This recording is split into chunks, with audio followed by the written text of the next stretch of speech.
조갑제 TV 시청자 여러분 안녕하십니까? 2019년 10월 31일 오전 10시 42분입니다.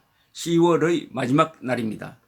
지난 10월 우리 국민은 매우 흥분된 나날을 보냈습니다. 10월 3일, 10월 9일, 10월 25일 광화문에서 사상 최대 규모의 반정부 시위, 애국 시위, 국민혁명적 시위가 일어났습니다. 그 여파는 지금도 계속되고 한국 사회 곳곳에서 커다란 의식의 변화를 일으키고 있습니다. 이런 가운데 며칠 전에 이재용 삼성그룹 부회장 파기환송심 재판이 있었습니다. 서울 고법에서 있었는데 재판장 정준영 부장판사는 아주 이례적으로 피고인 이재용 회장에게 일종의 훈계를 했습니다.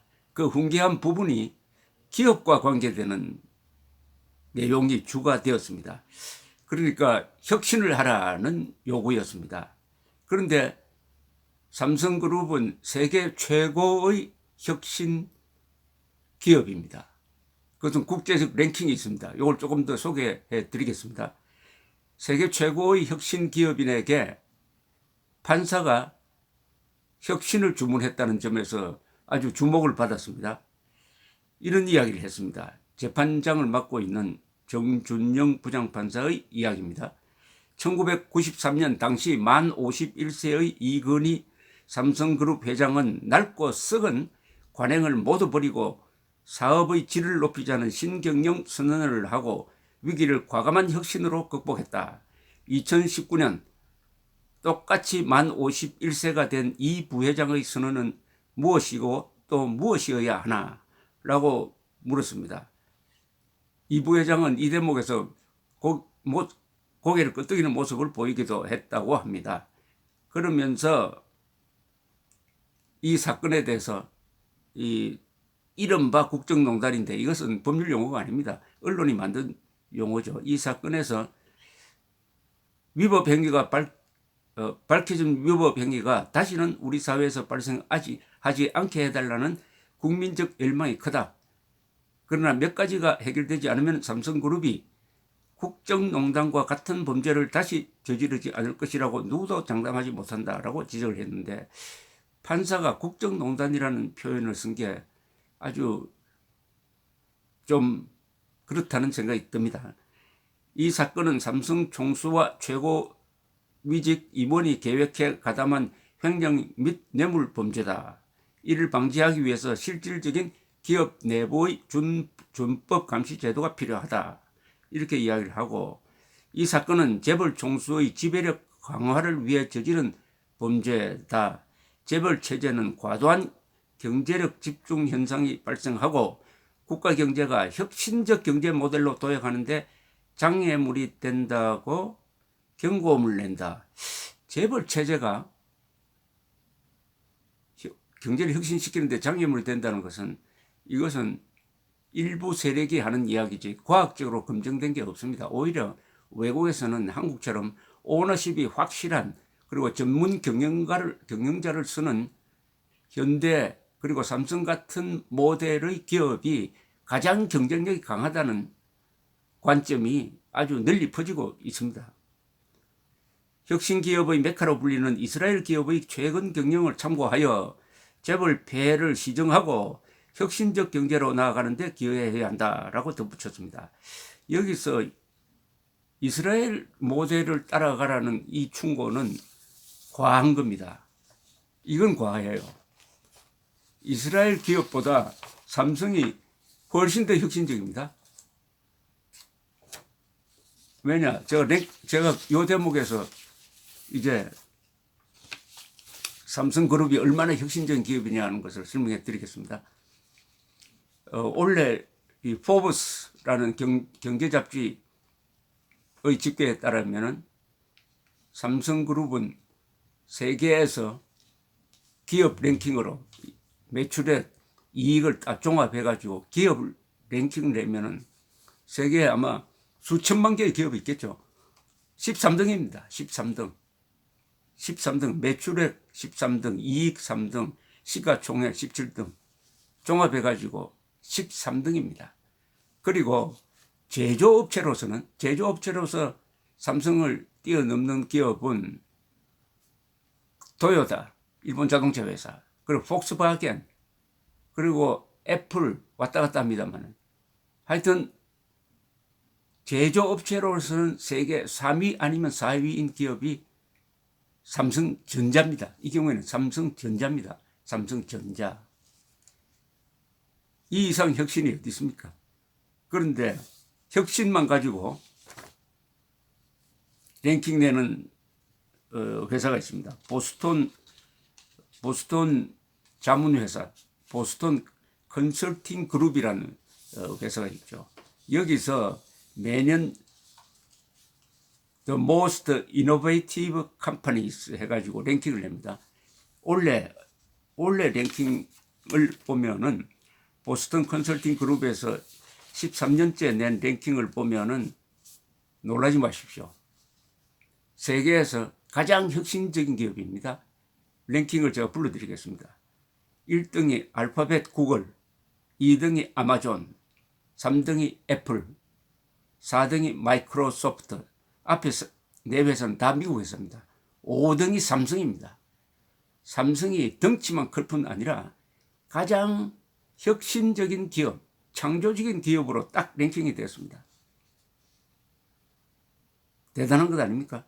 6등은 넷플릭스, 7등은 IBM, 8등은 페이스북, 9등은 테슬라, 10등은 아디다스, 11등 보잉, 12등 바스프, 13등 T모바일, 14등 존슨앤존슨, 15등 다우 두퐁, 16등 지멘스, 17등 시스코 시스템, 18등이 LG전자가 나옵니다. 19등 발레란 회사, 20등 JP모르간 체이스, 21등 맥도날드, 23등 알리바바, 24등 바이엘, 뭐 이렇게 쭉 내려가다가 지금 제가 일본 회사 찾고 있습니다. 일본 회사 책 랭킹이 어디서 나오느냐? 여기서 나왔습니다. 36등 NTT 도코모가 36등, 37등은 도요타. 세계에서 최고로 큰 회사였던 GM을 찾아보니까 40등입니다. GM이 40등, 월마트 42등, 벤츠, 그 유명한 벤츠, 다임러 회사죠. 다임러 벤츠 47등. 대단하지 않습니까? 아니, 기적적이죠. 한국은 산업혁명을 가장 늦게 시작한, 또 식민지를 거친, 전쟁을 거친 나라에서 삼성전자 다른 부분도 아니고 혁신 부문에서 세계 5등, 아시아 최고, 일본보다 앞섰다. 이런 걸 주도한 세 사람이 이병철, 이건희, 그리고 이재용 부회장입니다. 그 이재용 부회장 앞에서 판사가 혁신을 하라는 정도가 아니라 혁신을 하되 이스라엘 모델을 참고를 하라고 했어요. 이스라엘 모델을 참고. 아니, 이스라엘에 삼성전자 같은 회사가 있습니까? 이스라엘 대표하는 회사가 뭡니까? 저는 기억 안 납니다. 물론 이스라엘이 이 방위산업 기술이라든지 여러 기술에 의료 기술이라든지 아주 뛰어난 건 사실이에요.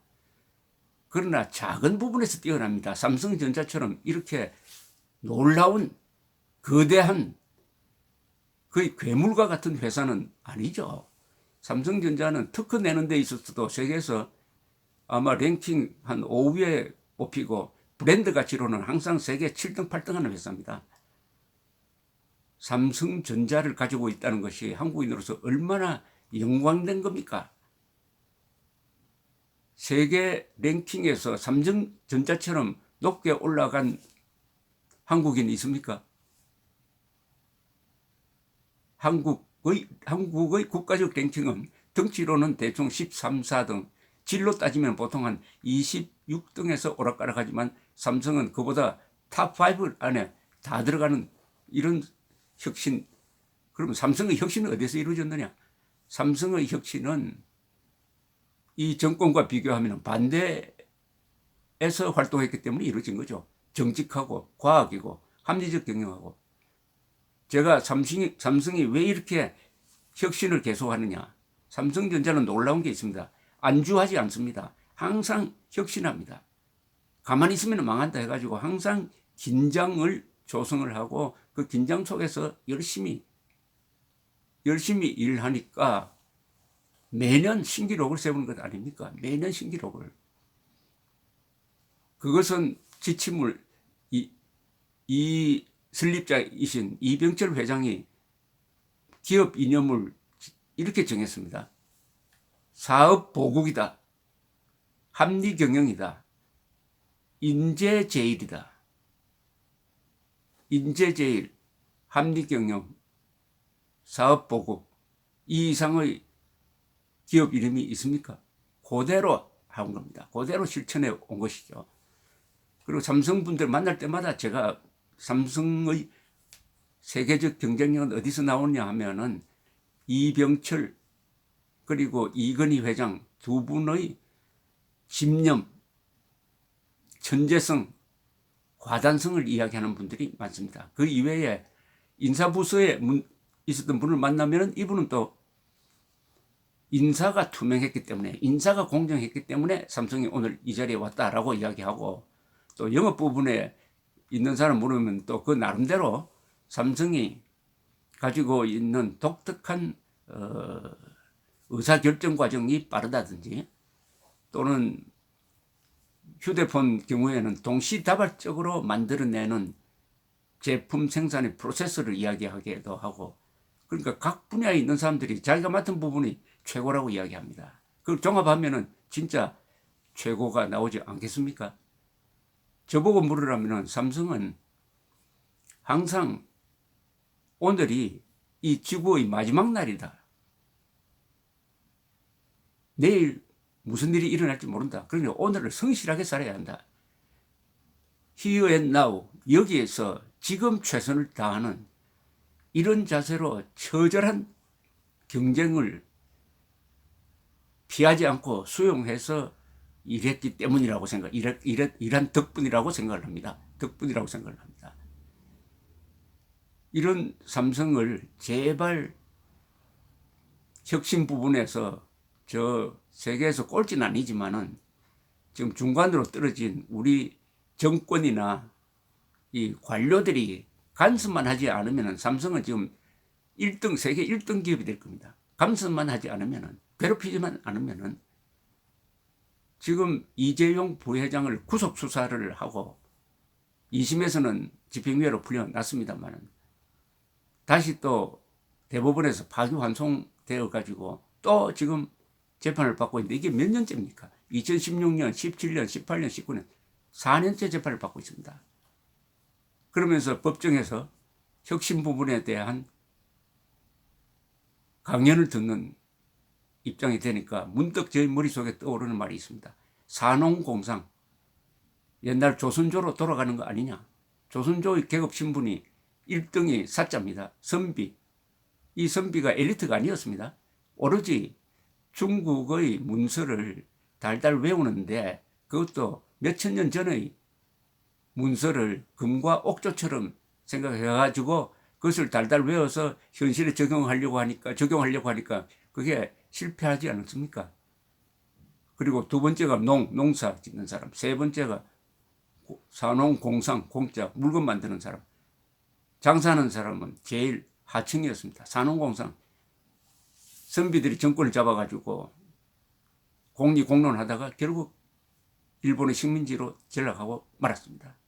한국은 그러나 이승만, 박정희, 전두환, 노태우 이때까지만 해도 한 30년 동안 우리는 산업공상을 극복을 하고 기업인, 과학자, 기술자, 군인 그리고 엘리트 관료들이 이 역사 창조를, 대한민국 건설 과정을 이끌면서 이 정도의 발전을 이룩했는데, 80년대 말부터 민주화가 되면서 다시 정치인과 판사와 검사와 언론인과 일부 지식인들이 권력을 장악을 해가지고 기업인들을 옥죄고 때로는 괴롭히고 하는 상황이 지금 벌어지고 있습니다. 신종 양반 세력이 바로 저는 판사, 검사, 정치인, 기자라고 생각하는 사람입니다. 교수도 여기 넣어야 되겠죠. 어쨌든 재판을 하더라도 그 판사가 좋은 말도 했습니다. 재판을 받더라도 기업에는 열심히 해주기를 바란다. 아주 좋은 말이었습니다. 재판, 그 참 어렵죠. 재판에 불려나가면서 장기적 설계를 하고 국제적 활동을 하기가 참 어렵지 않습니까? 대한민국이 삼성을 지켜주어야 삼성이 대한민국을 위해서 열심히 일하는 것 아니겠습니까? 감사합니다.